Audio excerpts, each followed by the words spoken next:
Call to order the Lake Mills Plan Commission meeting of June 23, 2020. We'll proceed. Roll call. Mr. Foster? Here. Mr. Holman? Here. Mr. Schumacher? Here. Mr. Coots? Here. Ms. Lazaris? Here. Mr. Magnuson? Here. Mr. Grady? Here. Thank you. Hey, Greg, Thank I you. sent you a new connection.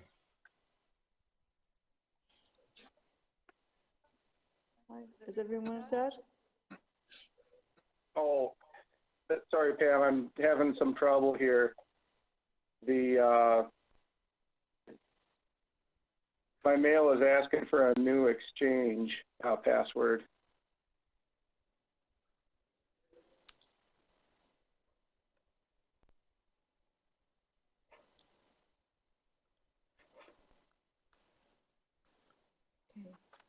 We can hear you, Greg. Okay, I guess I'll just have to do it that way then.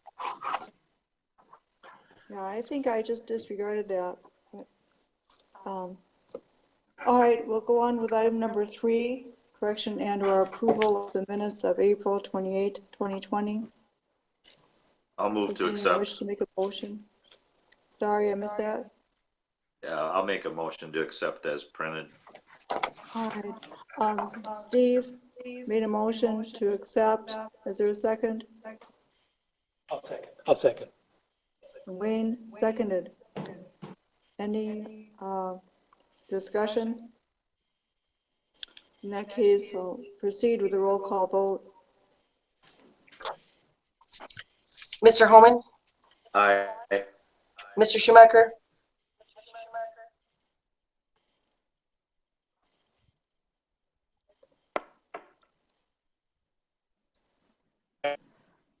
Josh, did you catch that? Josh, are you picking us up?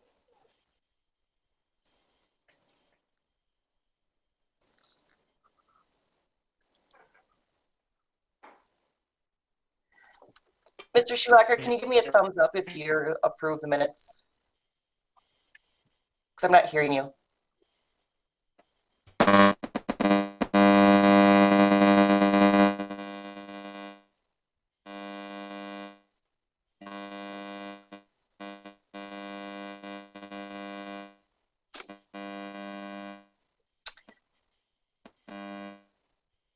Josh, I think you can hear us, but we can't hear you.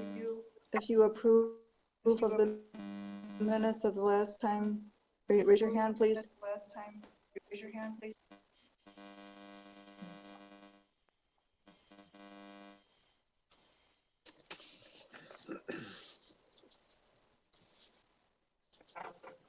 I think he's going to try and reconnect. Continue.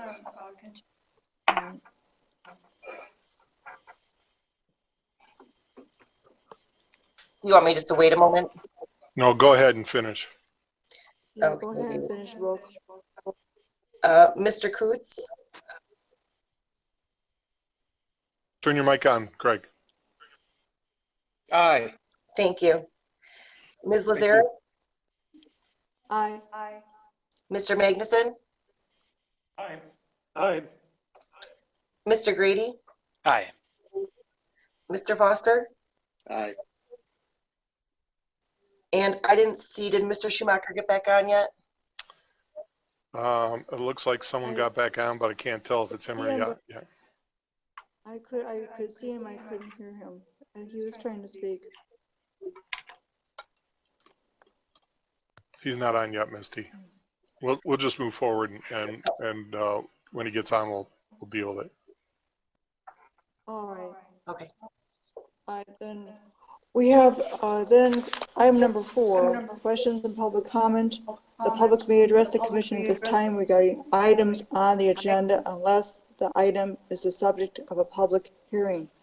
If your comments pertain to a public hearing, please hold your comments until the hearing. We do have 2 public hearings this evening. Item number 5, zoning amendment request from Angus-Young agent for Topel's Towing, Topel for rezoning property at 111 0 South Main Street, parcel 2460713, 2422003, and 1122 South Main Street, parcel 2460713, 2422004. 2 neighbors to PB planned business. And item number 7, conditional use request from Thomas Fay to remove and replace Lakeshore vegetation in a vacant lot at Lakeshore Drive between 304 and 314 Lakeshore Drive, parcel 2460713, 11430078. Public comment may also be made at this time on items that are not on the agenda if you have registered with the city clerk before the meeting. The state's open meeting law discourages action by the commission on items not listed on the agenda. Please keep comments limited to 3 minutes. State name and address at the podium and fill in the sign-in sheet. For people online, please type your name and address in the chat feature. Are there any public comments at this time? Is there anyone commenting at this time online?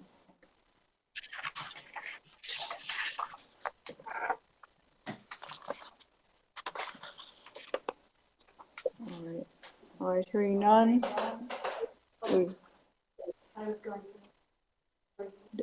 For a public hearing or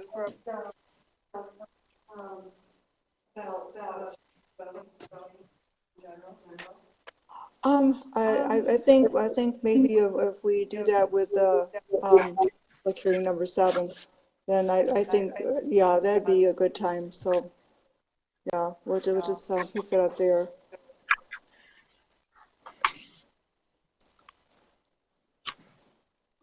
All right, in that case, we'll go on with item number 5, public hearing, zoning amendment request from Angus-Young, agent for Topel's Towing, Terra Topel, for the purpose of changing the zoning from neighborhood business B to the planned business PB for the property located at 1 South Main Street, Lake Mills, parcel 2460713, 2422003, and property located 1122 South Main Street, Lake Mills, Wisconsin, parcel 2460713, 2422004.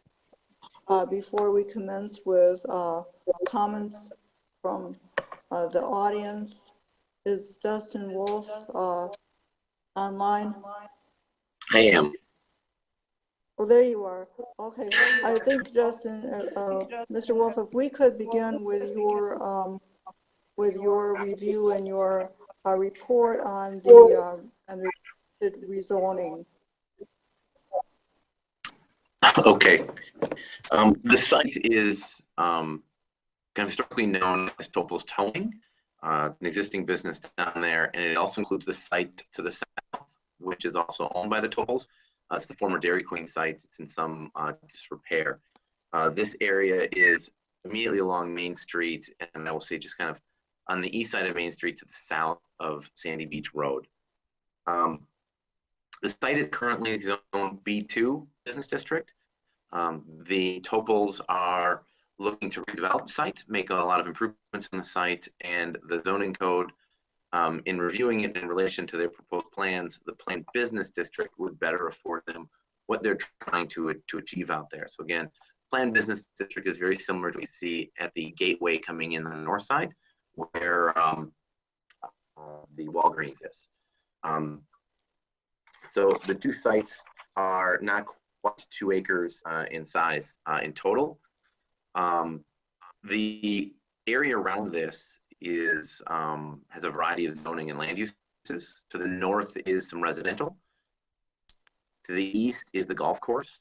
To the south is what is kind of a vacant piece of land that's adjacent to the Drumlin Trail.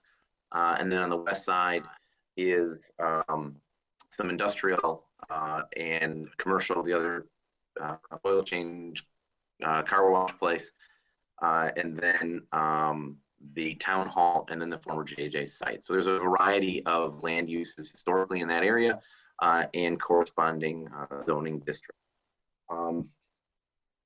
Again, the planned business district is intended to provide for kind of orderly and attractive grouping of commercial activities serving a larger trade area, and that's exactly what this site has been doing. They have their large towing operation and then vehicle repairs.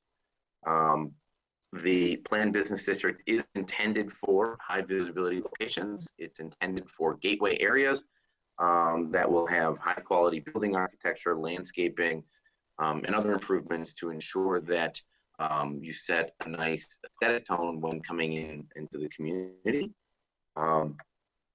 The comprehensive plan does show this area for business, continued business use. The planned business district is in keeping with the comprehensive plan in that regard. There are, of course, some transition issues as development occurs there as it relates to adjacent residential to the north.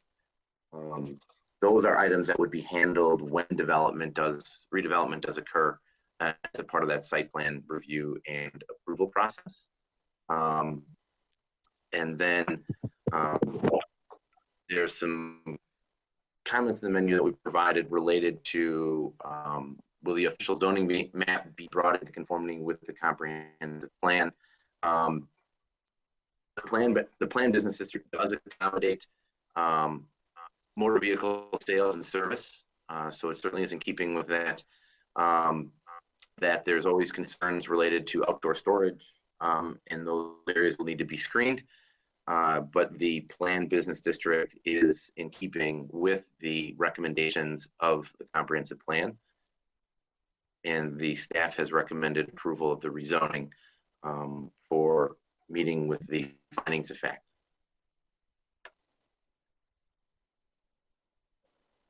Hi, thank you, Mr. Wolf. We are in public hearing, and this is a request to change the zoning on these two parcels from neighborhood business to planned business. Is there anyone who wishes to speak on this requested rezoning? If you would like to, then please approach the podium and make sure that your name and address is on the list. And also for the record to the city clerk, please also state your name and address before you begin your comment. The public hearing is open. Would anyone like to make a comment regarding this rezoning request?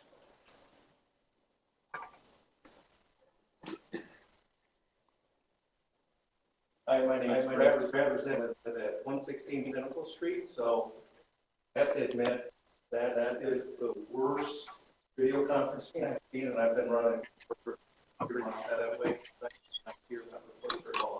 So I think I have to adjust it. But I do live in one of the properties directly north of proposed change in the residential area off of Pinnacle Drive. Personally, I think it's a great opportunity to business or to improve for better entrance is awesome. That's awesome. My concern is what the transition is going to look like. I think that's what he said in his report. I think putting fencing, the chain link fence is something that I think is in the initial plan. That's probably not a good transition. Certainly, I saw last year where my tax value went way up, I think, because I live on a golf course was the idea of that. But now I'll be zoned to up against a commercial site instead. So, due consideration to how that works, what that looks like, that it meets, there's very strict covenants for that development, and that we have something that kind of ties that all together.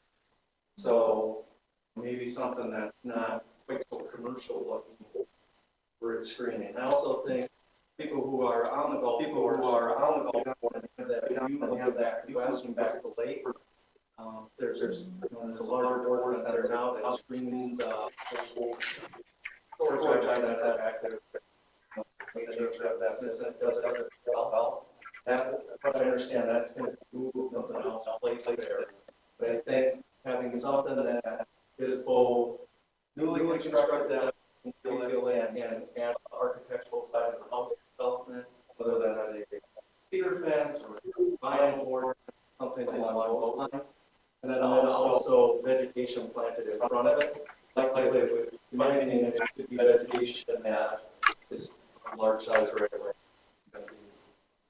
Arborvitae that are 10 foot arborvitae, and not 1 foot that we wait screen.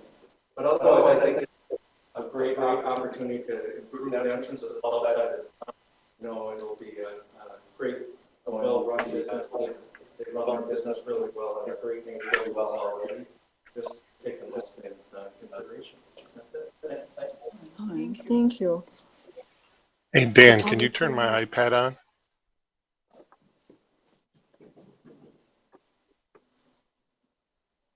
Okay. Is everybody all set?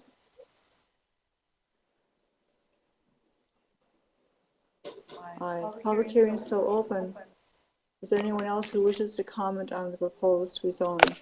Yeah, so I see you. Go ahead and approach the podium.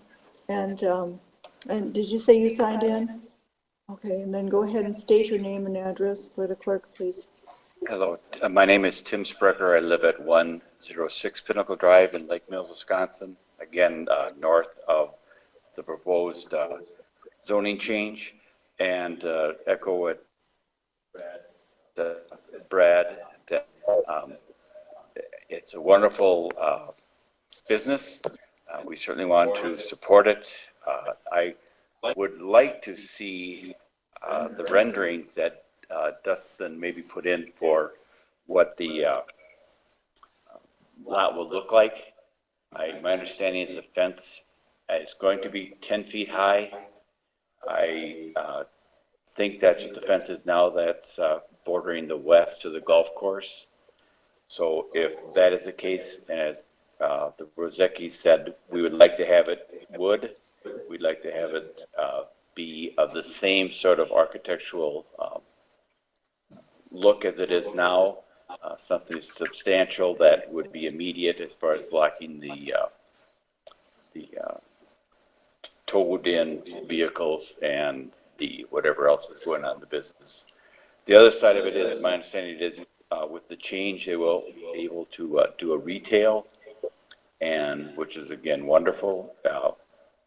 What we'd like to know what the lighting is going to be like and how long it's going to be lit. That's sort of a thing. What the architectural renderings would be. So in summation, we are for the change. We hope the Topels do well with it, but we also hope that the aesthetics of the fence, both to the north and to the west, are similar to what they are now. Thank you. Thank you. We are still in public hearing.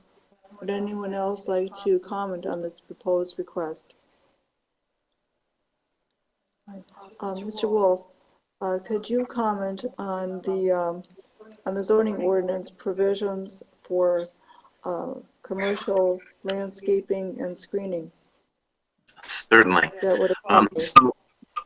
So this use is permitted by conditional use in all our commercial districts. So with the redevelopment, a conditional use will need to be applied for, which means the site plans and the building architecture elevations, etc., will come back before the Plan Commission for review. I would say that with the rewrite of the zoning code a few years ago, we have a very effective lighting ordinance that limits the height of all lighting and prohibits any light trespass. The conditional use process does enable the city to implement any restrictions, time of operation restrictions if sees fit. We have very restrictive screening requirements in relation to as a transition to residential, and required opaque screening for any outdoor storage areas in this district. And as I said, those will also be reviewed by the Plan Commission. So there certainly will be future opportunities for review by the public and of course the Plan Commission, and another public hearing on the site and operation plans and building architecture. When that time comes, we're just not there yet. All right, thank you, Mr. Wolf. We are still in public hearing. Would anyone else like to comment on the proposed rezoning? Are there any further comments on this proposed rezoning? Is there anyone else who would like to speak on the proposed rezoning? All right, hearing none, the public hearing is closed. And we move on with item number 6, discussion and recommendation on zoning amendment request from Angus-Young, agent for Topel's Towing, Terra Topel, for the purpose of changing the zoning from neighborhood business B2 to planned business PB for the property located at 1110 South Main Street, Lake Mills, Wisconsin, parcel 24607132422-003, and property located at 1122 South Main Street, Lake Mills, Wisconsin, parcel 24607132422-004.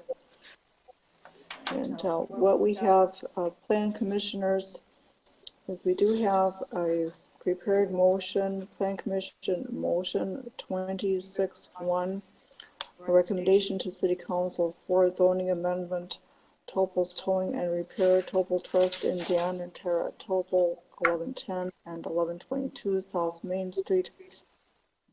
And this motion sets forth the city's zoning authority under Wisconsin state statutes, the request for the rezoning itself on these South State Street properties, the city staff review, and tonight's public hearing and Plan Commission review. This motion does provide for a Plan Commission recommendation to the City Council for approval of the requested rezoning, provided that procedures for zoning amendment under the city zoning ordinance are met, as well as requirements noted in the planner's memo. So, Plan Commissioners, that is the proposed, that is the prepared motion 26-1. Are there any comments, questions, or observations concerning the prepared motion or concerning the request? So one question, this lies in a TID district, correct? Yeah. Yes, it does. That is correct.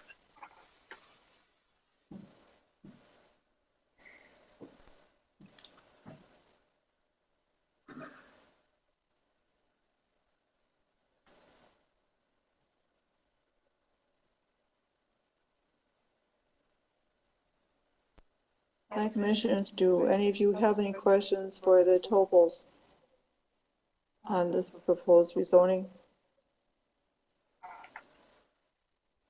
Any questions of staff?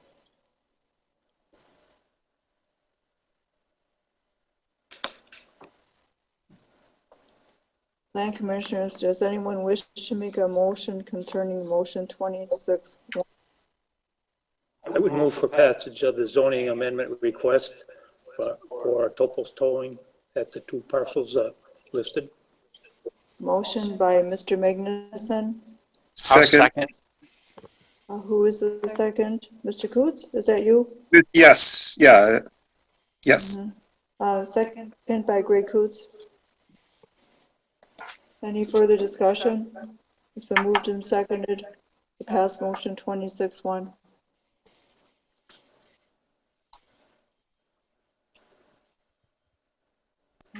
Hearing none, then I'll proceed with the roll call vote. Mr. Schumacher?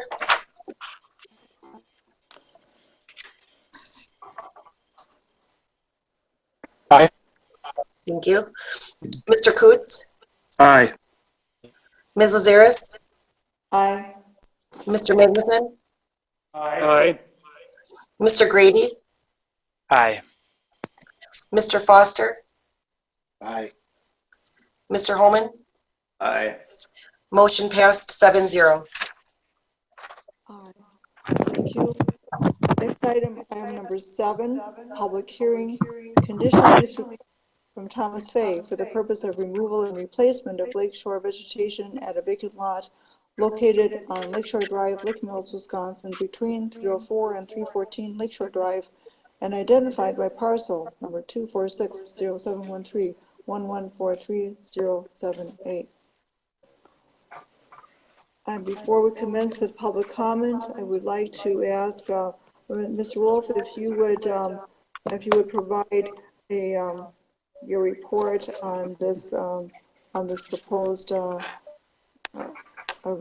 replacement of the vegetation. Okay, thank you. Once again, this report is available on the city's website under the agenda items. The petitioner is proposing some selective clearing along the shoreline. This is one of those sites where the main property is on one side of the road and there's a small area on the shoreline. Some of the neighboring properties have cleared certain areas. The zoning code that we have does specify how we are to handle these types of situations. For lots, 100 allows up to a 30-foot wide clearance area.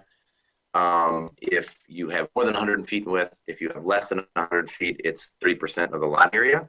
This 80-foot lot would be allowed a vision and access corridor of 24 feet along that.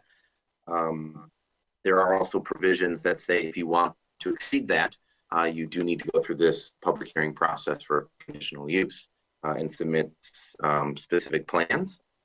The Plan Commission can grant the permit specifically if it finds that the alternative cutting plan, A, will not cause undue erosion or destruction of scenic beauty, and B, will provide substantial shielding of the water from the water dwellings, accessory structures, parking areas, and the like. The plan that has been brought forward calls for maintaining the existing large basswoods, maples, and walnuts in full growth areas to maintain the scenic beauty. It calls for removal of the understory areas to provide obviously more visibility to the site, to improve the views from obviously their property out to the lake. A conceptual landscaping plan has been provided that shows how removal and replacement of the understory with lower growing plantings will ensure soil erosion doesn't occur. And then other improvements could be provided by a future property owner. Those are unspecified.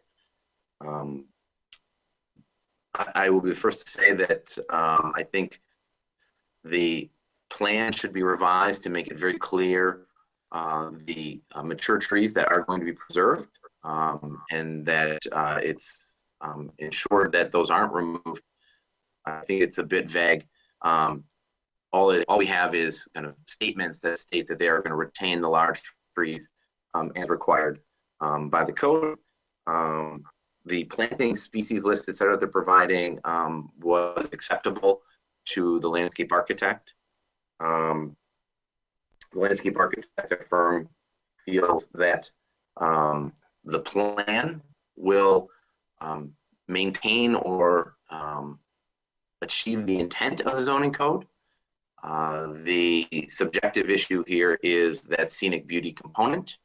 And I think that is one that is going to have to be weighed in on by the Plan Commission and the subsequent plans being provided that ensure the intent of the ordinance and the intent of the Plan Commission are achieved in the execution of whatever is approved. It's important to note that should the Plan Commission not approve what's being proposed here, they still would be allowed to have clearance within that 24-foot wide area, just not the 40-foot wide area as they are proposing. All right, thank you, Mr. Wolf. Certainly. The public hearing is open, and if anyone wishes to speak, then please approach the podium, write down your name and address, and also for the clerk, please also state your name and address.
I'm Patricia Cicero. I live at 517 College Street, and I'm the director of the Land and Water Conservation Department for Jefferson County.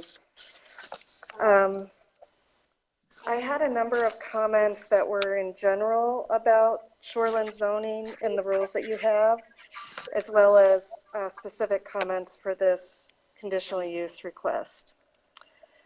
I'll just, so everybody can see who I can be there, but have to read this. So the land adjacent to our lakes are important areas because this is where not only people access the lake, but it's a vital location for species that are dependent on native habitat and the lake.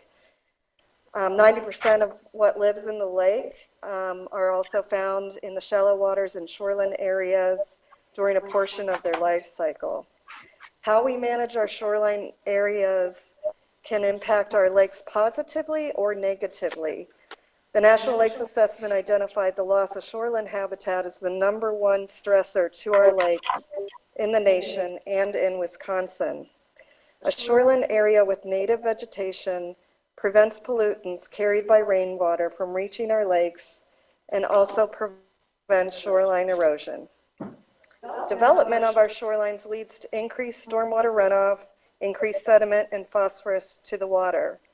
When comparing native shoreline habitat to lawns, areas with lawns contribute 7 to 9 times more phosphorus and 18 times more sediment to the water. These phosphorus and sediment inputs to the water can reduce water clarity and increase algae blooms, which can cause a decrease in property values. The handout I provided, and perhaps that can be emailed to the other people, or I can, Dan provided, got hard copies, is an example of how shoreline zoning that requires shoreline vegetation and includes a vision and access corridor both protects the lake quality and protects property values. Studies have shown that a 1 meter change in water clarity can cause a change in property prices by a minimum of tens of thousands of dollars. So it's in the city's interest to protect our water quality of the lake.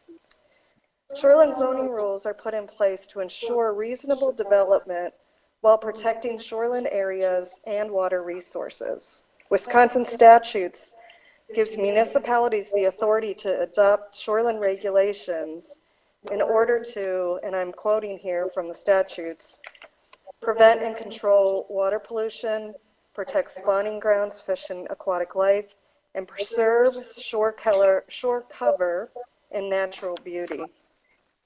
In 2015, the City of Lake Mills finalized changes to their zoning ordinance. Please note that the cutting rules were not only meant to cover tree cutting, but also flowers, grasses, and shrubs as well. I know this because not only did I take part in the 2015 zoning ordinance refinements, but also a 2007 update in the shoreline rules in the city. One note on cutting down native trees is that full-grown trees provide shade to the water. This is important because it helps fish by keeping the near-shore waters cooler. When the trees are cut down and replaced by smaller trees, it will take a long time to get back that shade. If there is a tree that obstructs a view, then the better alternative to cutting the tree would be to keep the tree and trim just some of the branches. In 2015 and 16, I performed a survey on the lake of the shoreline areas and determined that of all of the shoreline, 28% meets the state standards of those minimum standards for protecting the water quality of Rock Lake. Due to the desire to improve the water quality of the lake, one of the recommendations developed in the Rock Lake Management Plan is to increase the total length of shorelines that have native vegetation and meet the state standards to 39% by 2023 and 50% by 2028. The city ordinance provides for a conditional use permit process when cutting outside of the viewing and access corridor, as Dustin explained. In order to protect both the lake and property values, it is important to also preserve existing native vegetation during this process. My office routinely provides resources to lakeshore owners, including site visits, information on native vegetation suitable for different areas, engineering help for erosion issues, lists of shoreline planting consultants, and in some cases, funding to help offset the cost of planting native shoreline areas. I'm happy to continue this in the future, as well as provide technical expertise to the City of Lake Mills. Now I turn to this specific proposal. I'm not sure if the committee members are aware that the shoreline vegetation on this property was already cut without a permit. So this started out as a violation to the city's ordinance. And so I have a clarification I ask about. Is more being proposed to be cut over what was already cut? The conditional use application states that the purpose of vegetation removal is to provide sufficient and clear view of Rock Lake. However, I believe that this was achieved with what was already cut. And this is the photo that I took yesterday.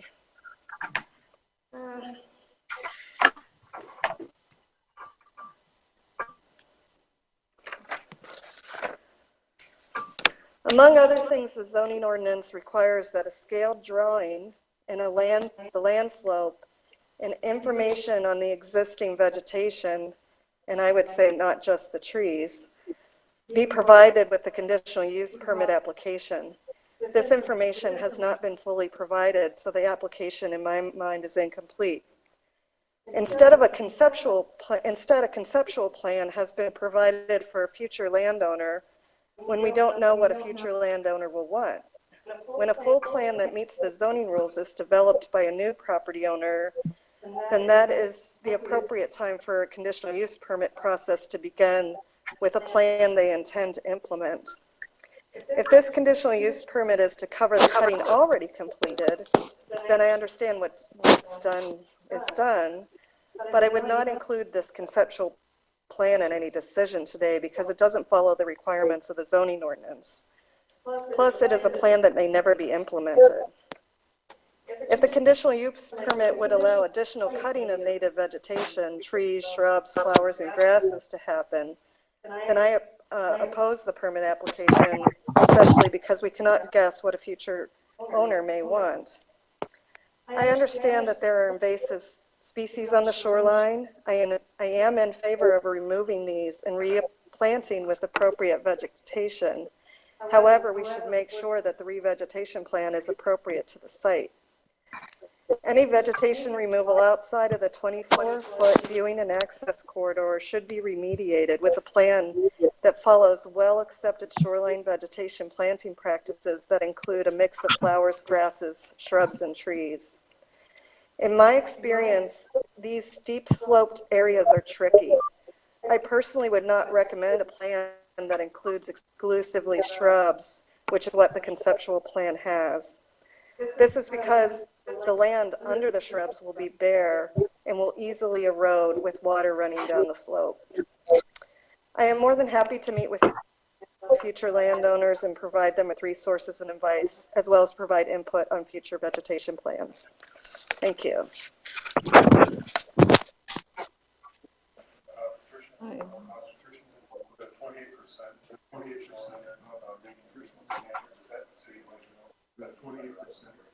The 28% of the shoreline meeting the state standards is the entire shoreline of Rock Lake. If you're interested in that number, that's a good point, Dan. I should have calculated that, but I can find that in the future. Yeah. You need to turn your mic on, Dan.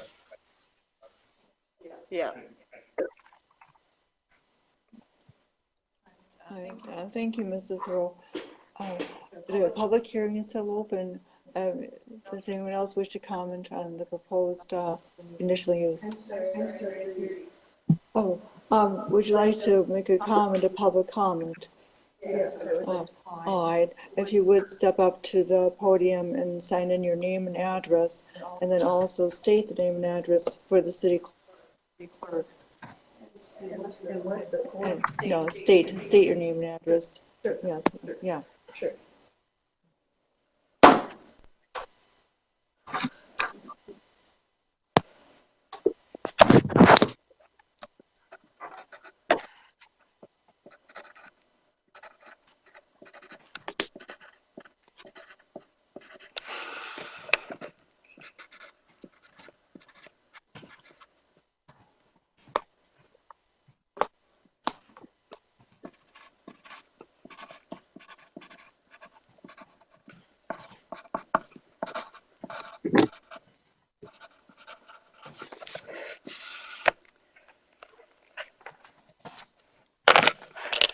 I'm sorry.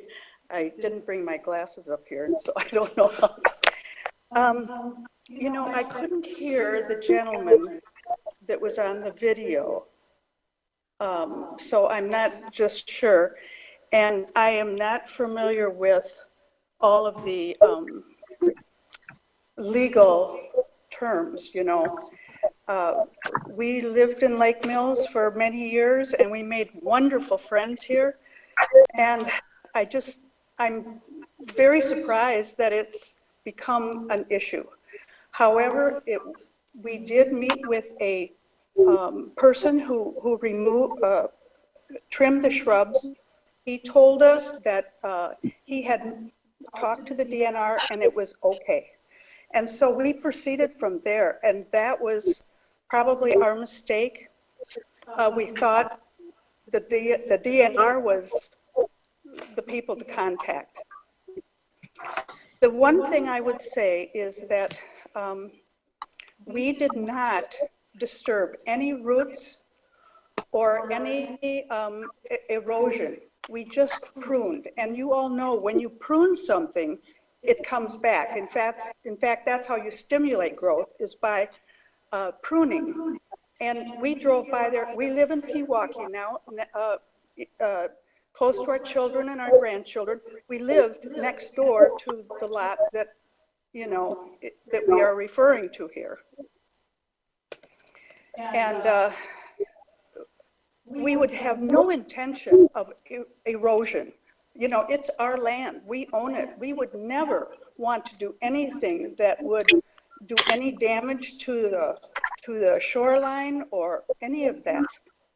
So I can only say that everyone who would want to live on a lake if they couldn't see a bit of the lake? And so that was our purpose, was to the future homeowner to get a picture of what he was buying and a picture of the lake. And every home on Rock Lake, on beautiful Rock Lake, has been managed. The lakeshore has been managed in some way many, many years ago for many of them. This is probably one of the only virgin pieces of property left. I don't think there's ever been a home on it. And so I just, we just felt that it would be appealing. We do have an interested buyer, and he wants to work with the committee. I think he even talked to the building inspector here and mentioned that we were going to be coming before you. And so he's very willing to work with you on everything. It seems to me that when the emails came to us, we tried to meet every thing that they asked for. And we did we hired an architect landscaper. He came and looked at the property. He assured us that all of these plants would come back. By the way, they're not beautiful plants. They're buckthorn and so on. I'm sure that the future owner is going to want to replace those with beautiful plants. And so I feel that we've done the best we could, and we're very sorry if we did not approach it in the right way. We love the town of Lake Mills. We miss it. We just chose to be closer to our children and our grandchildren. And I appreciate your consideration on this. Thank you. Thank you. Are you Mrs. Fay? Yes. Oh, I will. That was Mrs. Fay who was speaking. Aye. Thank you, Mrs. Fay. The public hearing is still open. Is anyone else who wishes to speak on this request? And please write down your name and address, and then state your name and address for the record, please. I already wrote it down. Mike Niesman, 113 South Ferry Drive, in Lake Mills. Can you hear me through the mask? Yes. Okay.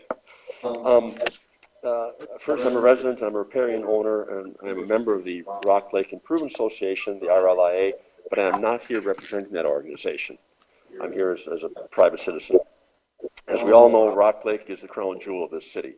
It provides aesthetic, recreational, and significant financial benefit to this city. So preserving the lake's health should be an objective of everyone, citizens and officials alike. The RLIA, a nonprofit volunteer organization whose goal is to promote and generate positive action on issues concerning the preservation, protection, and improvement of Rock Lake, published a lake management plan in 2018. This was after a great deal of effort, time, and money, and included gathering input from the public, the town, and the city. It recognized the lake as an ecosystem. It's not a concrete bathtub, it's an ecosystem, and you screw up one part, it has ramifications. So, a critical component of this was the Lakeshore buffer zone and its immediate waters, as Ms. Cicero referred to. I would point out that Marsh Lake, which is immediately across the trestle, has already been considered impaired by the DNR. So our time is coming. This was especially troubling for me when I saw that a fellow riparian owner did significant shoreline work without first obtaining necessary approval. What I find especially difficult to understand is that no one knew, apparently, about the city's shoreline preservation regulations. The owner obviously didn't, as she said. The real estate agents who told them they should cut down those trees in order to sell it should know. They apparently didn't. And the contractor who did the work apparently didn't. Possibly contacted the DNR, which is not the body to contact for this. The RLIA distributes packets to all new riparian owners with information about the lake, and we have a big yellow one in there now that says, call these people, contact the town or city before you do anything within 75 feet of the water. But we're a volunteer organization, new owners can be missed, packets can be mislaid, and you buy a new house, you're inundated with information, you've got legal documents to sign you're moving. It's understandable if the stuff doesn't get read. So I would like to raise the following issues for your consideration. First, what efforts does the city make to educate riparian owners as to their duties as stewards of the land? And clearly in this case it didn't work. How can that be improved? Second, when a transgression occurs, are there ever consequences?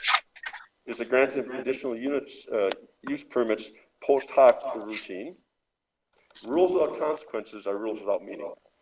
I would think professionals, at least, like realtors and contractors, should be held responsible. They've been around, it's their business. This is professional standards, I would think.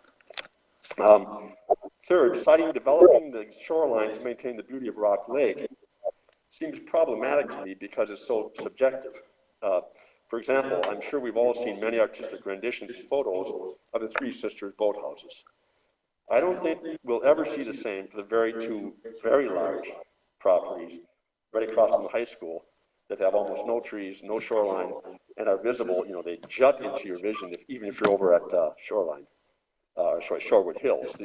So there's a certain objectivity to beauty as well. And I must say, I noted with wry amusement the recommendation by a consulted gardening company to plant daylilies for shoreline beauty and erosion control. Daylilies can encompass a wide variety of plants, none of them native, and some very aggressive invasive species that displace our native plants and thus have a negative impact on the ecosystem. I'm especially aware of this because we are in a planning phase of an expensive and laborious effort to get rid of these things. They're like zombies trying to get rid of these. In closing, I would ask the Commission to carefully consider the effect of granting post hoc conditional use permits and strongly recommend that if granted, they be very specific and limited, such as in this case, as I understand it, I'm a bit confused, the current 24-foot viewing lane, okay, it's a done deal, but to expand that for an owner we don't know what he will want would seem ill-advised. I also would ask the Commission to take steps to ensure riparian owners are made aware of these rules and that appropriate actions are taken when these rules are violated. Thanks. Well, thank you. We are still in public hearing. Is there anyone else who wishes to speak? Yeah. Go ahead to the podium.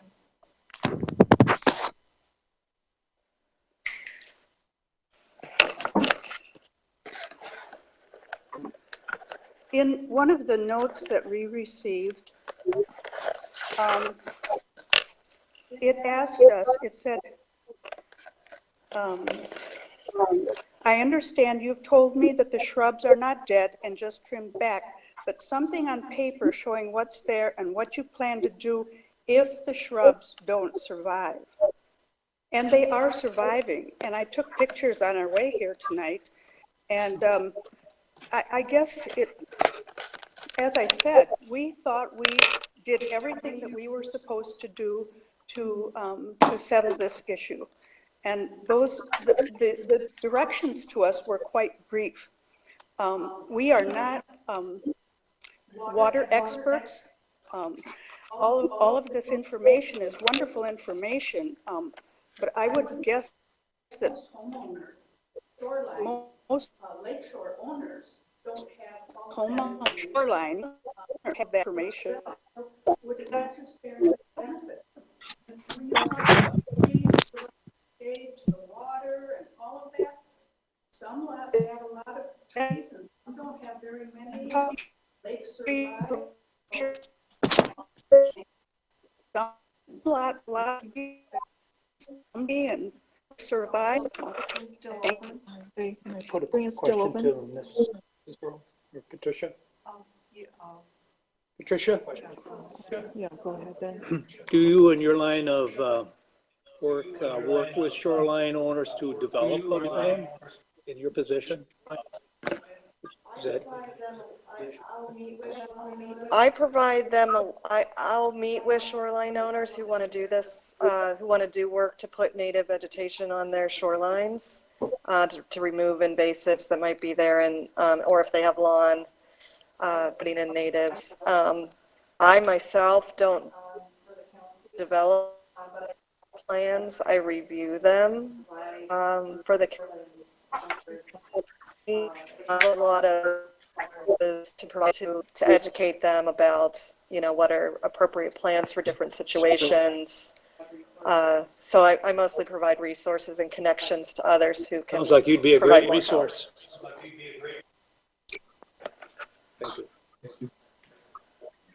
Thank you. Thank you. We are still in public hearing. Is there anyone else who wishes to speak on this request? Are there any further comments on this request? Does anyone else wish to speak during this public hearing? All right, in that case, close the public hearing. And we go on to item number 8, discussion and recommendation on conditional use request from Thomas Fay for the purpose of removal and replacement of lakeshore vegetation at a vacant lot located on Lakeshore Drive, Lake Mills, Wisconsin, between 304 and 314 Lakeshore Drive, identified by parcel 246071311430078. First, I think to start the discussion, I would like to, Mr. Wolf, could you comment? You heard the testimony of Ms. Cicero and the gentleman from Rock Lake Improvement Association and also Mrs. Fay. Can you comment on the plans that have been submitted to the, the order of how things came through for the conditional use request and your recommendations that you outlined in your memo? I can certainly try. These items come to the light on the planning side after there has been an issue identified on the zoning enforcement side. So at that point, the building and or zoning inspectors sit down with petitioners and talk about what needs to be done in order for them to continue to progress.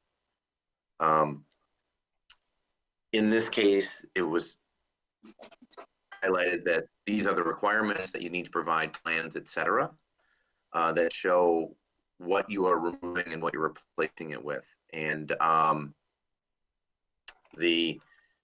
because of the amount of removal that was being proposed, it required the conditional use.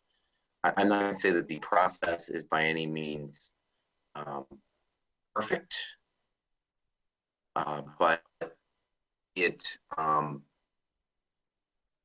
It is the process we've had and we have utilized in the past. I can't say that we've had a lot of these come forward to us. There have been a couple in the last couple months, but nothing in the years prior. So I would say the process works. I think there probably needs to be a little more offline meetings between the landscape designer for the phase and probably the city on what's being proposed to clarify, as I said earlier, what's being retained, what's being removed, and what the replacement is. I think that's where some of the question arises. In no case were the phase proposing to just clear cut and remove ground cover. There's a lot of invasive species or exotic species on the site. We would certainly like to see, and it's not just this property, it's all around the lake. You know, the neighbors on either side of them have a lot of invasive species.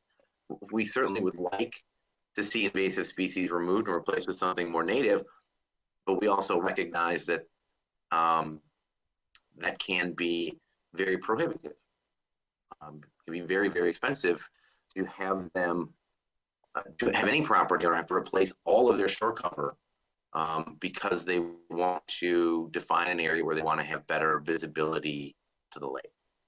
So I certainly can't say that the process has been probably perfect, but I do think that there is a way to work between the city and the property owners to kind of achieve what is desired by both.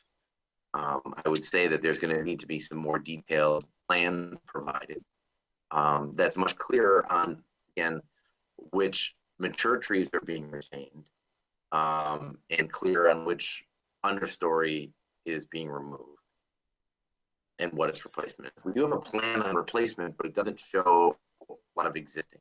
I think that's one of the challenges. I think, and Patricia kind of brought it up, but and if you read the documents that the phase submitted, you would understand the trees have already been removed.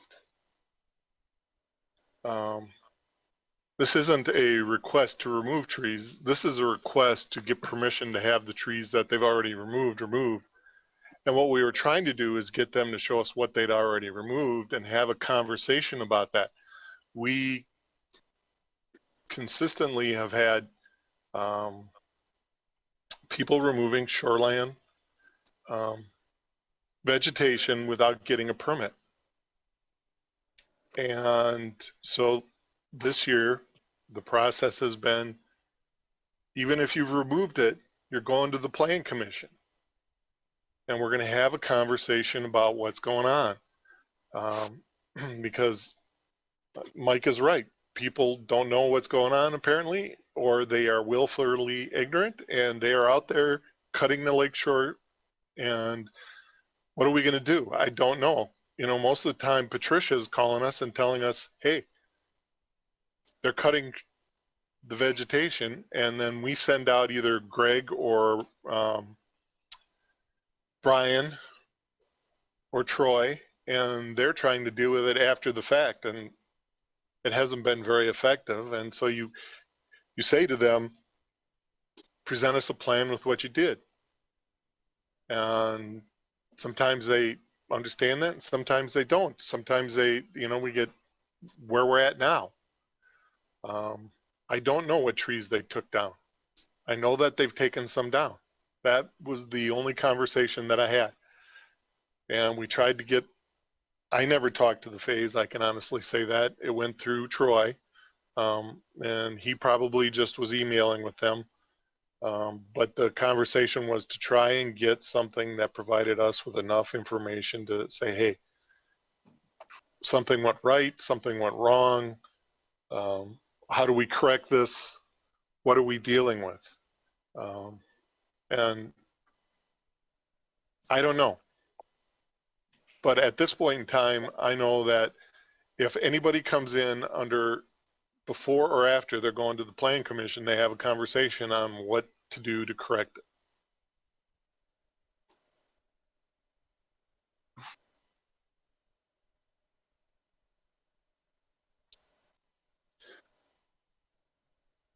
Did you have anything further, Mr. Wilkie? No, thank you. All right, very well. Sorry. I have a question. Mr. Magnuson. On the vision and access corridor, by code, it's determined to be 24 feet. Under this conditional use, we're making it 40 feet. Sounds like a variance to me. Is that a true statement or not? Dustin, you want to answer that? Well, it's not a variance in the same state because the code clearly specifies that if they want to achieve it, they go through you. The conditional use can change the. And Yeah, that being said, I'm worrying about a precedence being set if we have further of these coming along. Well, they'll say, well, you changed that. Mr. Magnuson, I still think it goes back to what they are removing and what plan is provided for replacement. And if that meets the city's, specifically the Plan Commission's threshold for appropriateness, none of this would, if it had to go to the the formal Board of Appeals, you wouldn't meet any hardship or practical difficulty requirements. That's why it's the conditional use process. And yes, I will say there may be a little bit of subjectivity on that scenic component, but the plan should be very clear by who's preparing them of what's being removed and how the site is being improved and the intent of the ordinance is being achieved, meaning preservation of the shoreline, preservation of the aesthetic value to and from the lake, and that it is something that can be documented and implemented. So that's why it goes to you and ultimately to the council. I guess I wouldn't have any If you problem with don't maintaining enter there, and that that's an issue. shoreline. I guess I wouldn't have any problem maintaining shoreline or upgrading or whatever, controlling the vegetation, but I really would like to see that division and access corridor would stay in place as per stated in our codes. And Wayne, they've already cut the 40 feet. That's the issue. Okay, so it's cut. So, but why can't we leave the vision and access corridor then as stated by code? If I'm hearing Mr. Magnuson, you would like to see a plan that shows how they are going to replace what was removed and achieve the 24-foot wide corridor. Yeah, that it stay as Okay. code shows currently.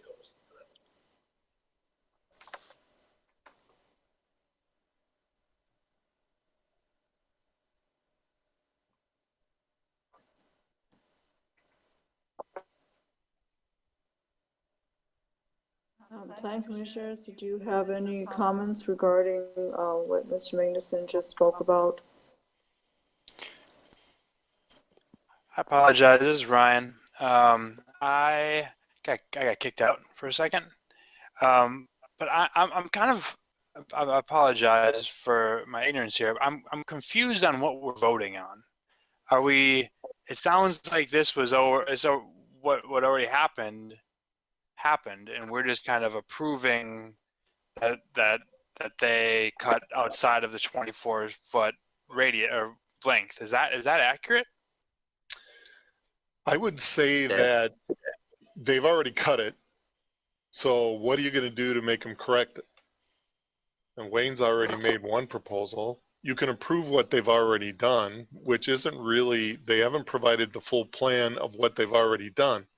They've provided a plan of what they would do to replace it in the future, but they really aren't saying that that's what they're going to do. They're saying some future landowner might do that. So I'm sorry because I got kicked off. I did not hear Wayne's proposal. Can you say what that first proposal was? His proposal was to leave it at the 24-foot vision corridor, and then they would have to provide additional plantings that would fill in the 24-foot vision or the other footage that they've already cut. I can't hear him. And Steve, and since they already have done that, this would just be almost to set it, the purpose of that would be to set a precedent for future homeowners that this is what we're expecting. Is that correct? I don't think that when you're dealing with a conditional use, you really set any precedents. I agree. But it's an idea of how you're going to want to start treating these and what you're looking for when you do it. Are you going to allow everyone to go to 40 feet, or are you going to have a certain type of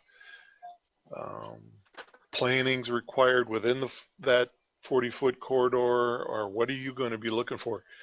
It is a very steep bank. It's got a lot of rock in it.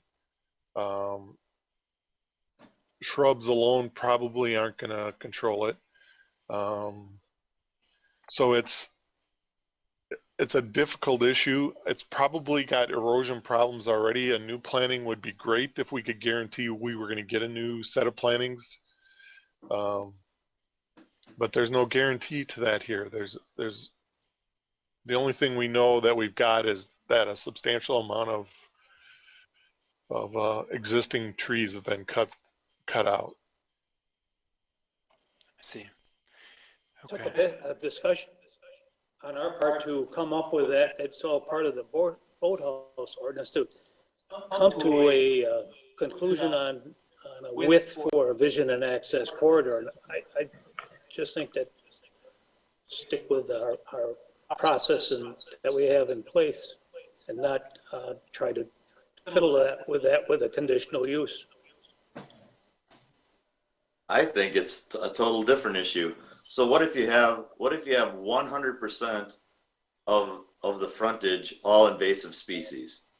So that means you can only cut 24 feet of it and leave invasive species. That's better than having somebody manage, like with the help of Patricia, manage an existing shoreline to the extent that you don't have erosion. You go across the lake and you see some of the sites in Sherwood Hills are 100% exposed, 100% riprap. And now here you got a site that is admittedly erosion potential, and we don't really know, do we, exactly what trees. What if they cut invasive species trees and helped what they're doing? And we could get advice from the gentleman from the Rock Lake Association and Patricia to help mediate it in a positive way, rather than I just am against hiding behind precedent-setting conditional uses. It's a use with conditions. So you place conditions on conditional uses so you don't have to worry about hiding behind precedent. So why not just take a different approach to this and use people who are educated in this area and manage it from Plan Commission's standpoint of approving advisory recommendations that are Rock Lake conducive to a positive ending. But let's not hide behind precedent.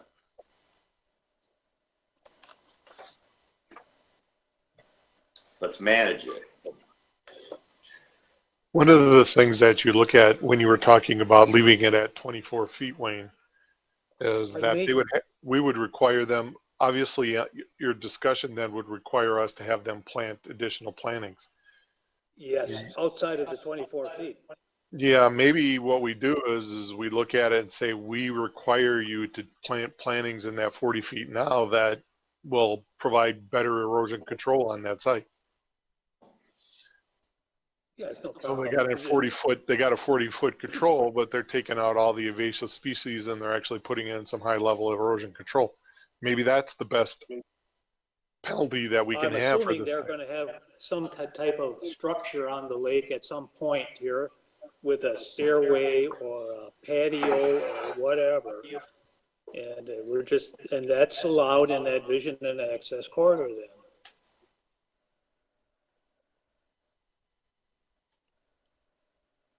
Yeah, but Again, it's a conditional use. You get to look at it. If you want to keep it within the 24 feet, even though they've come back in and managed the whole, a 40-foot stretch. Steve's right. There may be a reason to manage the whole 80 feet. It's done all the time. It's done all the time with the DNR. I've been a part of riprap projects all around the lake, including the one for the city at College Street, where we had to put filtration stone right at the water's edge and not touch the water. And then you put the large rock to eliminate the erosion above that. And I mean, you talk about a steep grade. I mean, go look at the College Street Pier. And I don't believe it's changed in 25 years. It might even have been longer than that.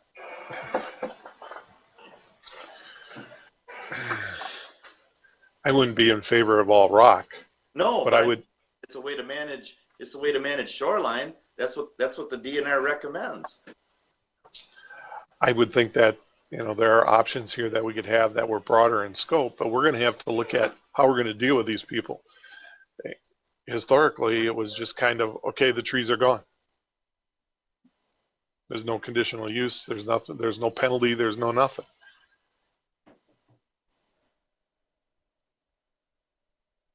Steve, when people come with these kinds of situations, do we direct them to these local resources like Patricia and Mike? I do not. I purely ask them to provide plans to fall within the conditional use permit requirements. That's up to them then to find their appropriate resources. I would think, now Patricia can help with some things, but eventually she's going to recommend somebody who actually does that type of shoreline architecture. But we basically tell them, go find somebody. We don't, some people don't like to be told who to go to and what to, and the city tries to stay out of that kind of stuff. Yeah. But we do say, hey, you need to find somebody who can help you manage this problem. But generally our problem is, as I think has been noted already, we don't find out about them until after the fact. Yeah.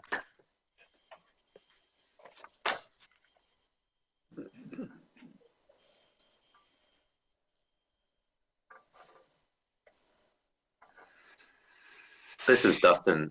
Is it reasonable to expect or to have the property owner and their consultant, whoever is working their landscaping plan, to sit down with Rock Lake and Patricia at the county and evaluate what's been done and what should be done and bring it back?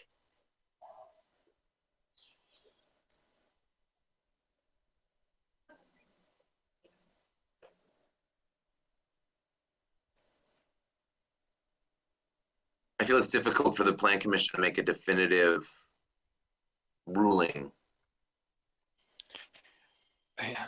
I'll tell you, I mean, I'm a novice at this stuff, admittedly, but I feel like there is an expertise when it comes to erosion and when it comes to environmental challenges that is not getting is not being looked at.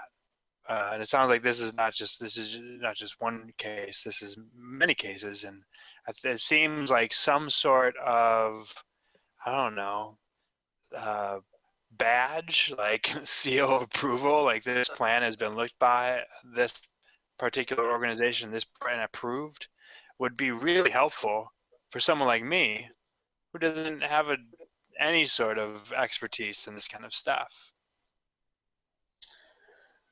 We try not to, we try and let the people pick their people and submit it and then say, does it fit the code? Running it through another organization may give them a lot of good advice, but it doesn't tell them if it makes it through the code. Some people aren't going to be crazy about doing everything that some other organization might think is appropriate.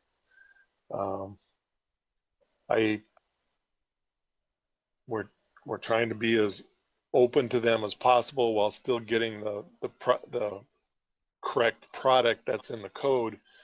It'd be nice if everyone followed that. We've had them, like the Fays, who probably are innocent of knowledge. And then we've had them where they've come in, they've asked, we've told them what the requirements were, and they went out and just cut it down anyways, then told us, what are you going to do now? So it's, and those people aren't going to want to run through any specific organization. They're gonna scream bloody murder about how we're going to have to follow some organizational requirement when we can meet the code by hiring our own contractors. I just want to add something to what Steve just said. We spent 5 years on this, with 5 years on the code, with input from the DNR, from Patricia in particular, and from the Rock Lake Improvement. Like Steve said, we can't be in the business of doing people's planning. We can only have a code that it either meets or it does not meet. Otherwise, we'd be in the business of planning for So I guess, owner. can you guys hear me? Yes. Hello? Okay. I guess that's my one question is, if there is already a code in place, why are we trying, with all the work that went into it from various parties, what's the value in issuing a conditional use based on us sitting here with limited information when we already have an existing code with which we, want to adhere to? Work's already been done in the past. Why try to change that now because someone wants to adjust their property line, I guess, is my point. Well, the code, and Dustin may want to add some as well as Dan, but the code here is flexible because not all shores are exactly the same. So some are flat and some are steep, and some have different types of vegetation or requirements and archaeological situations. So you have a conditional use that allows for some flexibility. There's a general code and then there's another one. But when you look at all of them, some of the key requirements are, making the erosion control work, making the vision work, making the lake friendly. So, some people want to cut all the vegetation down and grass it right to the shore. And that's not the best for the lake. And we know that, but we see people trying to do that on a regular basis. So what do we do when we catch them at the point where it's too late? Because we're not out. We don't have shoreline police out there on a regular basis. It's hard for us to see anything along the shore on a regular basis. So most of ours is going to be reactionary. So what are we going to do when we haven't been able to issue a conditional use permit? We've got a situation where this has occurred. Do we come back and now force some kind of conditional use permit on them that says they have to restore the shore in a certain fashion? Or do we ignore it now? Or do we now buy a boat and an extra employee and put them out on the lake 24/7? Or, what are we going to do? So I'll take a crack. This is Dan. Compliance with the ordinance is definitely, the onus is on the landowner here. We don't really have a penalty that's necessarily in place in this circumstance, but you do have the opportunity to put conditions on that use. And I think that's what this is really about. What are reasonable conditions on this? Now that the effect has already been made, how do we rectify it? Is there a plan that's agreeable that the owner could put into place that would satisfy the plan commission? Is there a directive from the plan commission that accomplishes that goal? If we could write that down, I believe that we can hold the landowner to that standard based on their actions that have already occurred and based on what the ordinances say. So that's where I would start.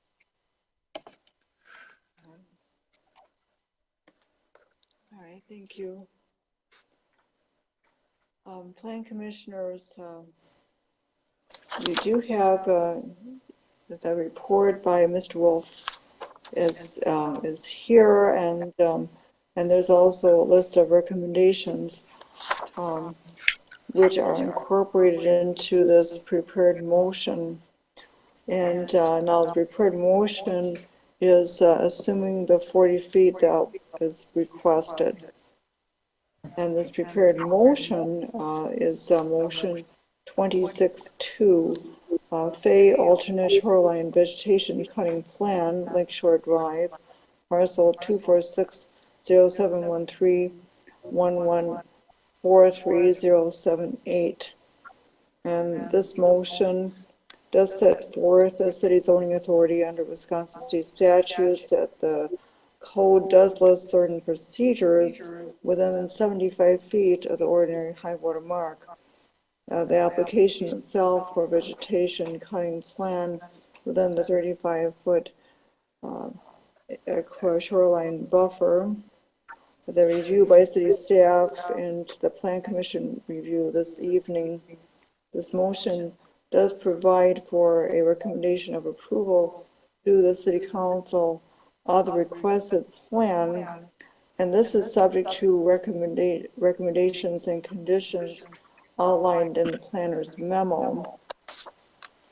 And here we see under the recommendations, the proposed vision and access corridor does not exceed the proposed 40 feet in width as shown in figure 4. 2, the vegetative cutting preserves basswood, maples, oaks, and walnut species and similar native species of mature specimens to maintain scenic beauty and a wooded lot feel in a comparable fashion to neighboring properties. 3, the stumps and roots of removed vegetation are kept in place to maintain erosion control and soil stability of the existing condition. 4, removal and replacement of the understory is reviewed and approved for appropriateness at the time of these improvements. 5, the addition of structures, parking, or other impervious services are reviewed and approved for appropriateness at the time of these improvements. Mr. Wolf, is there anything after the discussion this evening that you would want to have differently as part of your set of recommendations? Yes, I do feel that we could use a better plan that outlines the existing conditions and makes it clear what was removed. And then the updated planting plan that shows the replacement. Because that is not specifically delineated in the plan provided. And I think some additional documentation would be helpful.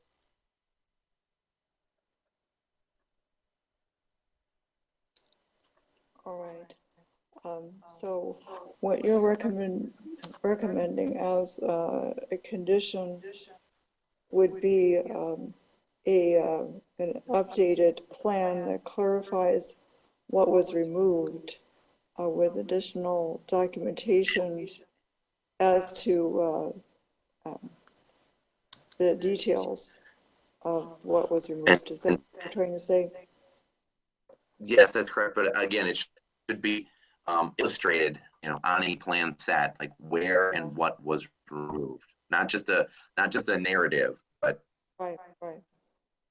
Okay, so the plan should show what has transpired so far for and the removal. retaining of the existing trees, so we know where those are located on the property. Those are not shown. All right. And the vision and access corridor then would be changed then?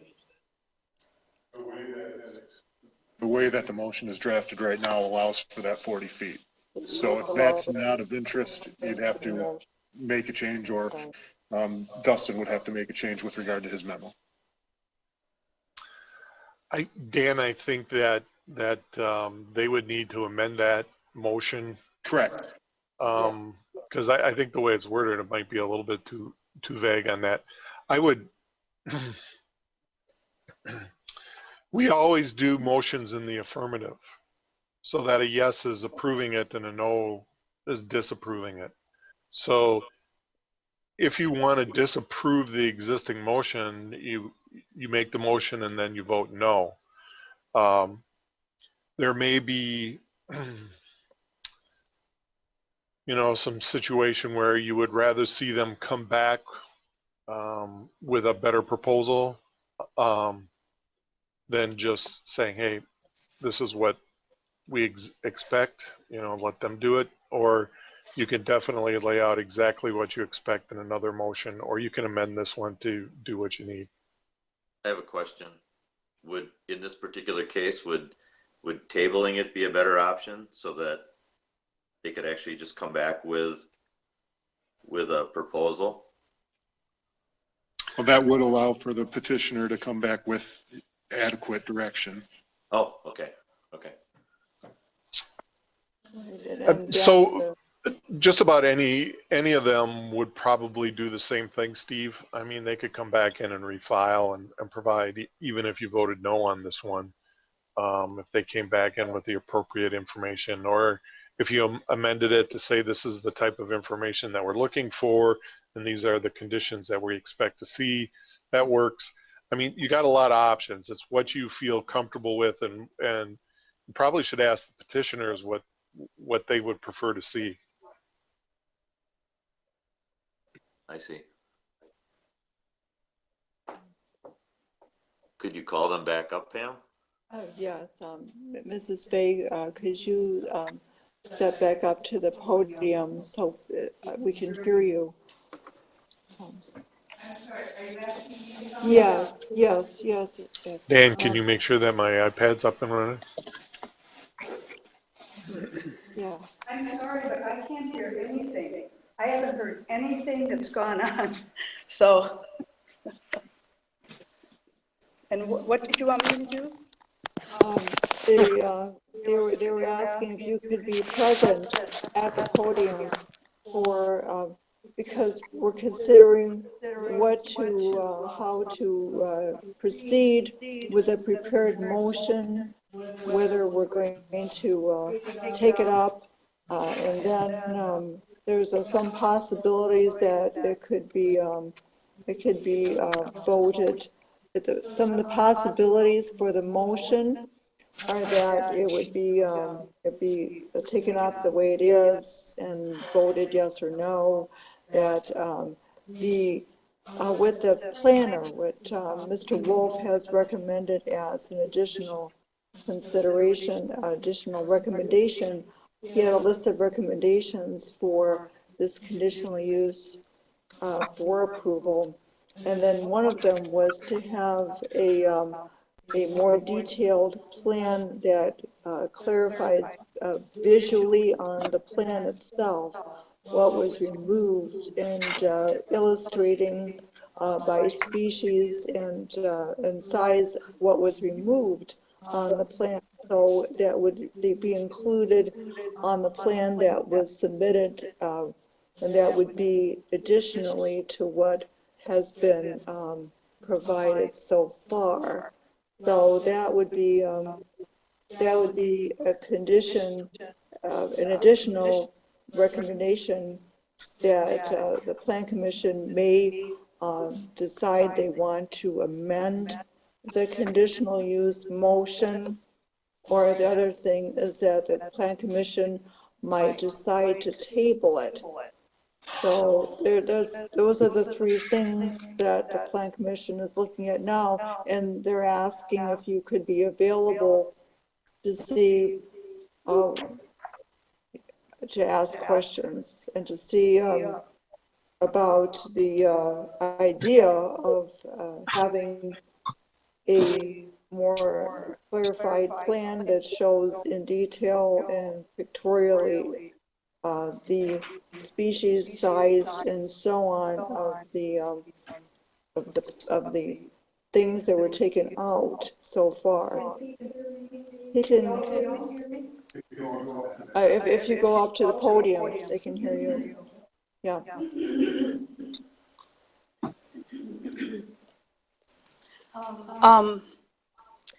We have a offer to purchase, and we would like to close soon.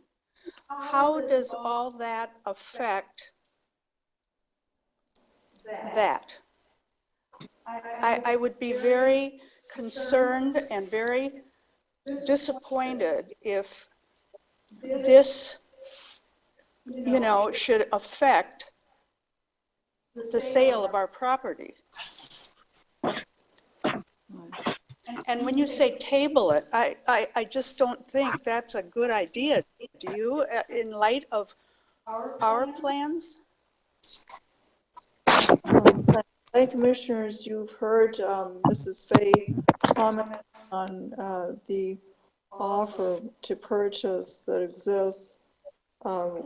What understanding that that's the case, would you be more in favor of an amendment to this motion to that there be a detailed plan, detail made to the plan as Mr. Wolf has described, that shows the documentation and illustrates what was taken out, what was removed?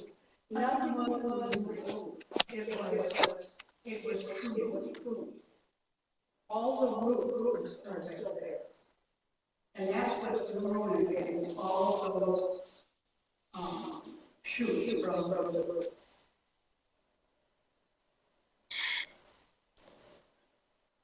Okay. Well, it sounds like, I don't want to put words in your mouth, Mr. Wolf, but does the plan show that now? Or would that be something that would be added to a plan so it could be seen on the plan what was then pruned? It is not. He's off-site. Yeah, the plan was very clear that it does not show existing existing trees and shrubs are indicated on this drawing. That it's very It says clear low in the note. battery here. All right.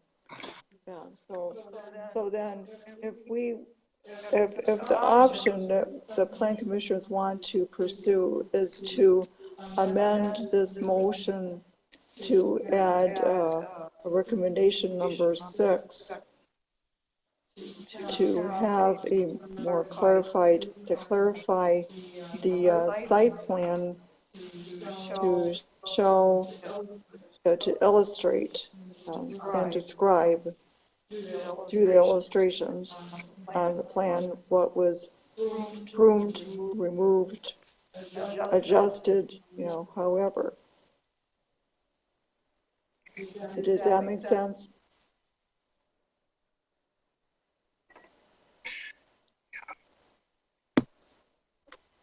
Hey Pam, it does make sense. The only thing I worry about is if they start moving too fast and they sell it, how does this affect the new user if we don't get it rectified before it's sold?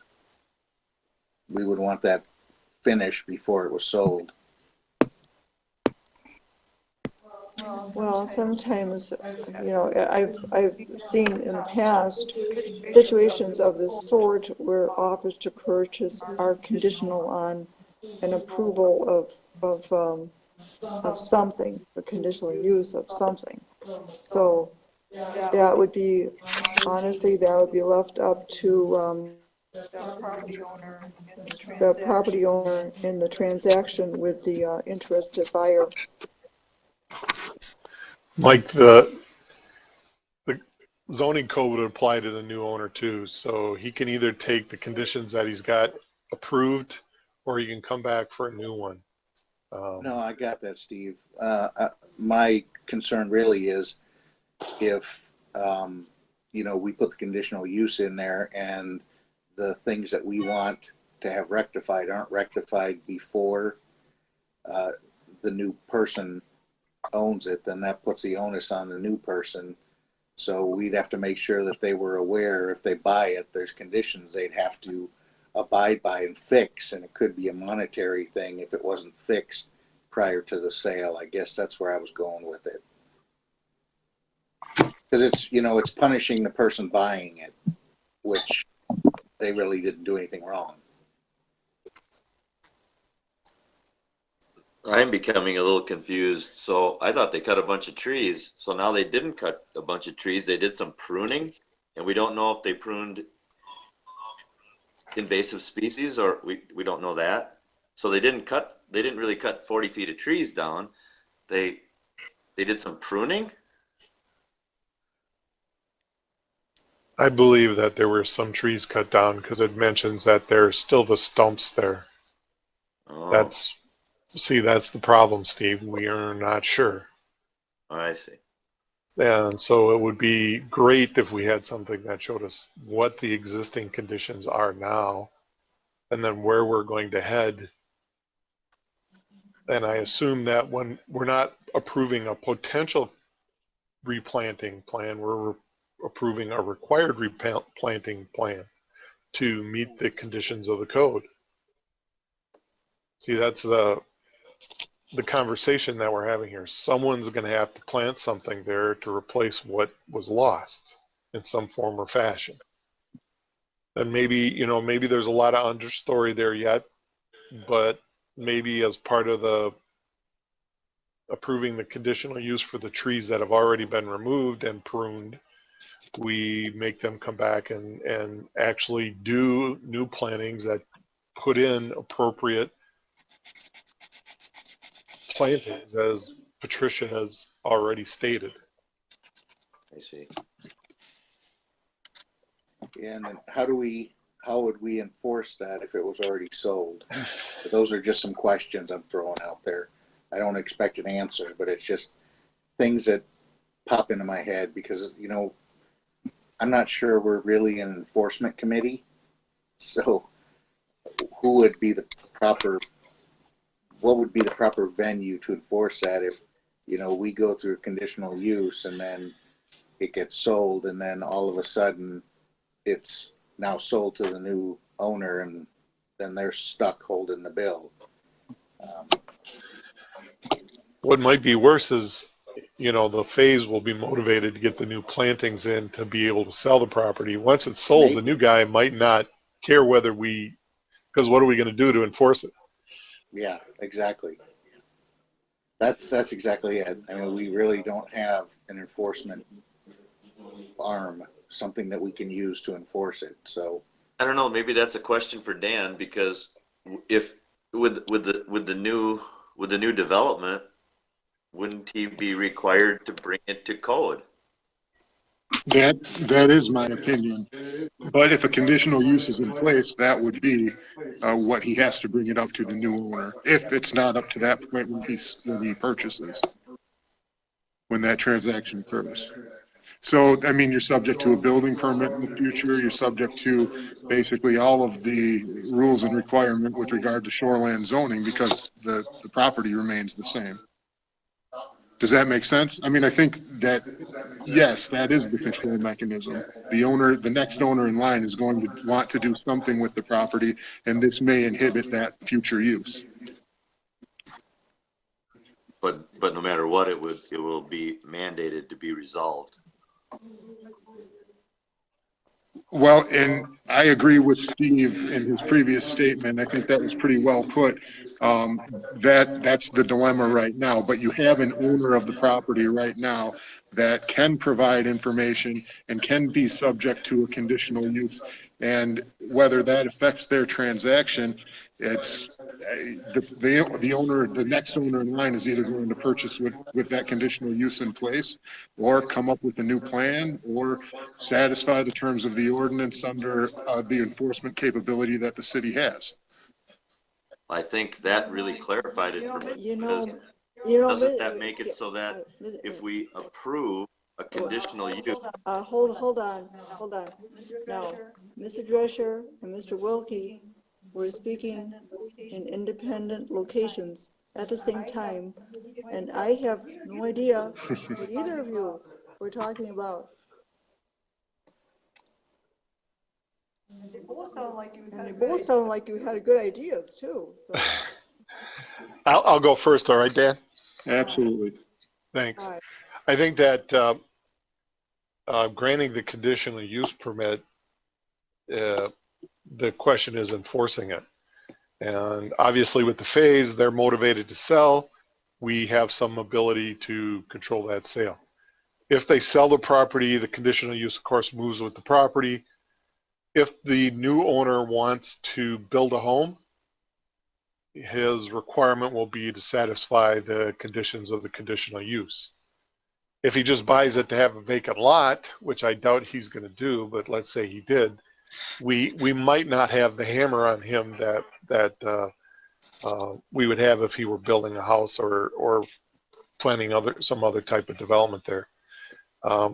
So Dan was kind of saying that there are the three phases that we go through here of approving it or not approving it, and then how we get to the point of enforcement. You want to go, Dan? Well, I agree with what you said. I think that was pretty well stated. I mean, we can put, the Plan Commission can grant a conditional use permit that puts some form of restriction on the plan or requires that the plan is submitted and then compliance with that plan prior to the transaction. That's where I would start. That seems like the most direct. You have the phase in-house. They've applied for the permit. They're in front of you for a hearing right now. It seems like the most direct. It wouldn't interfere with the transaction, and you could basically enforce what you want right now, subject to the next owner in line and what he or she ultimately wants to do with the property and develop out or change that conditional use. You have the phases, the owners of the property here right now. So that is where I would start.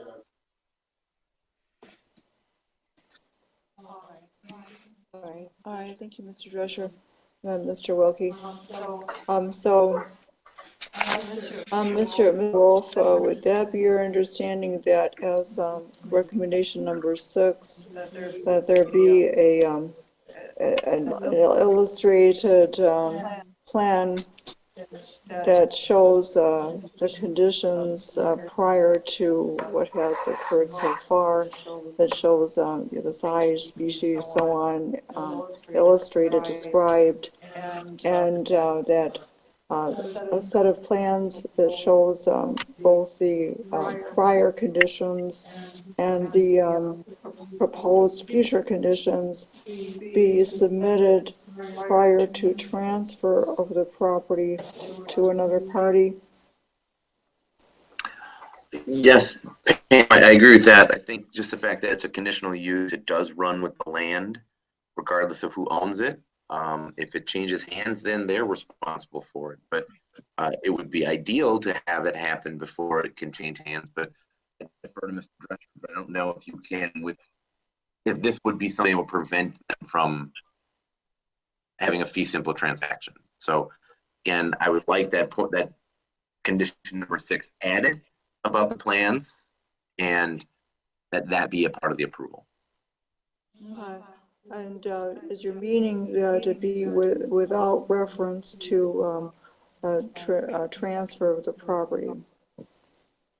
Correct.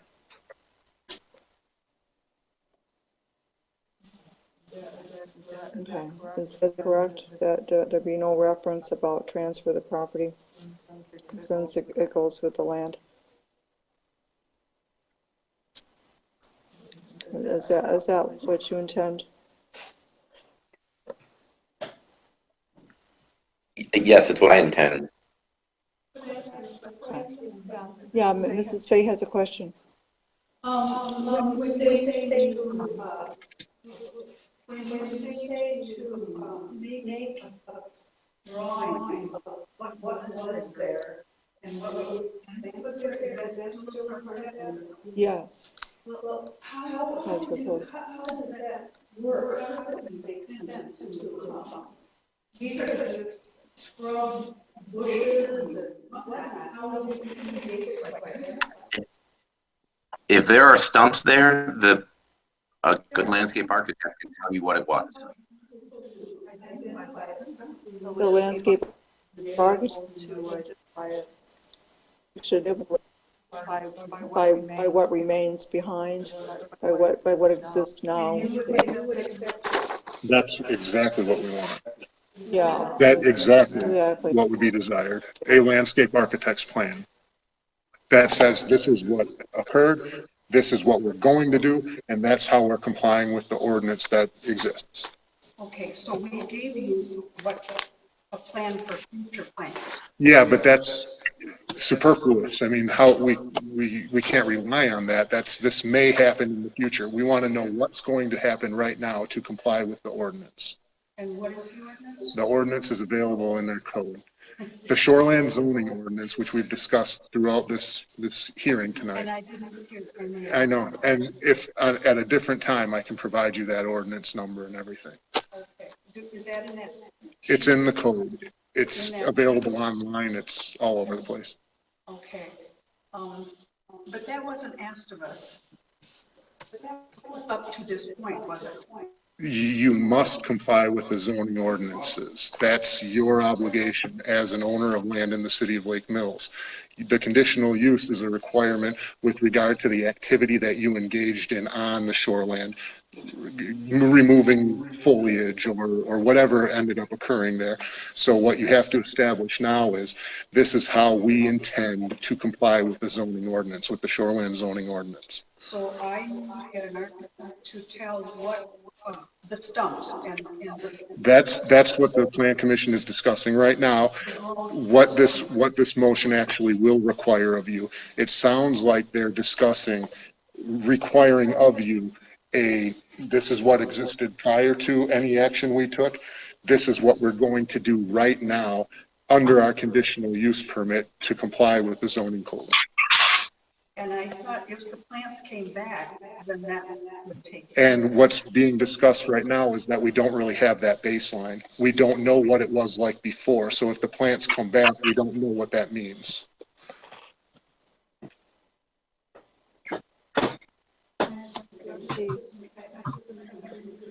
I'm with you.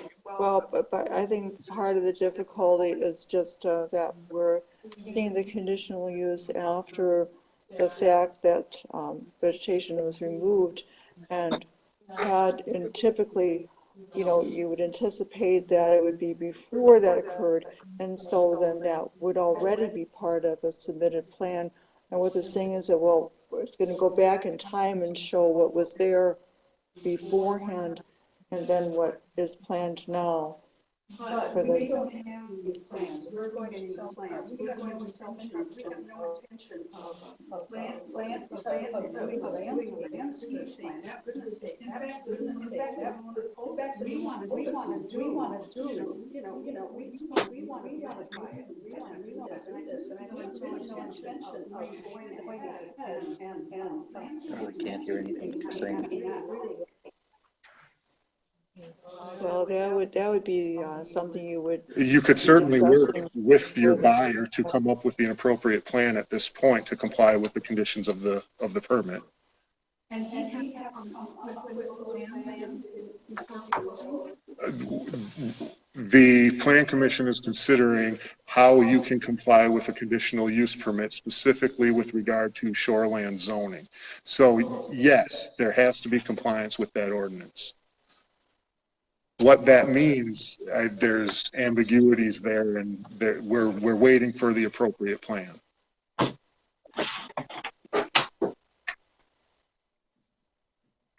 I don't have a plan to do anything. And something's going to have to be developed from the sound of it. The plan commission hasn't taken any action. This is getting way outside of what we should be addressing right now. The onus is on you as the landowner to comply with the zoning ordinance.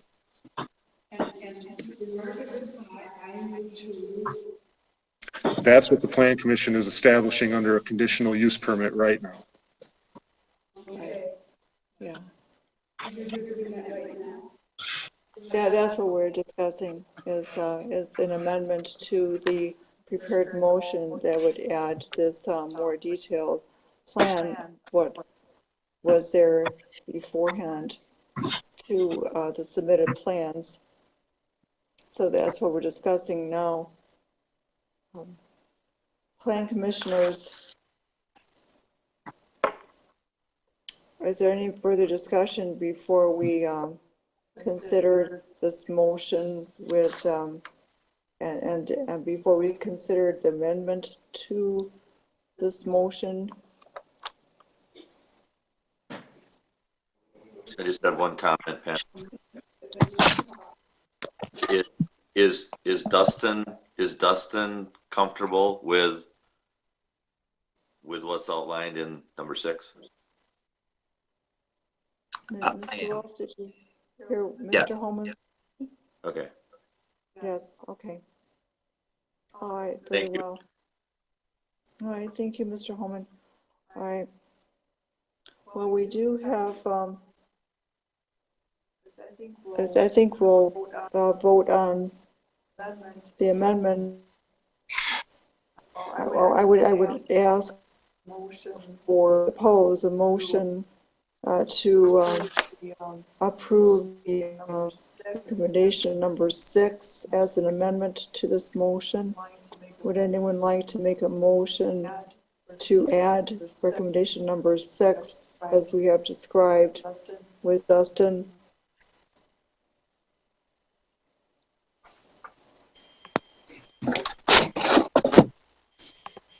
I'll motion. This is Ryan. I'll motion to add the 6th, what would it be, the 6th addendum to motion 20-6-2? Is that right? Yeah. That's right. Right. Mr. Grady has made a motion to add recommendation number 6 concerning the detailed plan. Yep, this is Greg. I'll second the motion. Mr. Coates has seconded this motion. Is there any further discussion concerning this motion to amend by adding recommendation number 6 for the detailed plan? Greg seconded it. Yes, Mr. Coates seconded it. Yes, correct. Yeah. Is there any further discussion? Okay, well, in that case, then we'll have a roll call vote on amendment to the motion. Mr. Coates, Aye. Ms. Lazaris, Aye. Mr. Magnuson, Aye. Mr. Grady, Aye. Mr. Foster, Aye. Mr. Holman, Aye. Mr. Schumacher. Aye. Motion passed 7-0. Aye, very well. All right, and then we'll take up motion 26-2 as amended. Is there a motion concerning motion 26-2 as amended? I'll make a motion, this is Ryan, to pass 20-6-2 as amended. And this is Greg. I'll second the motion.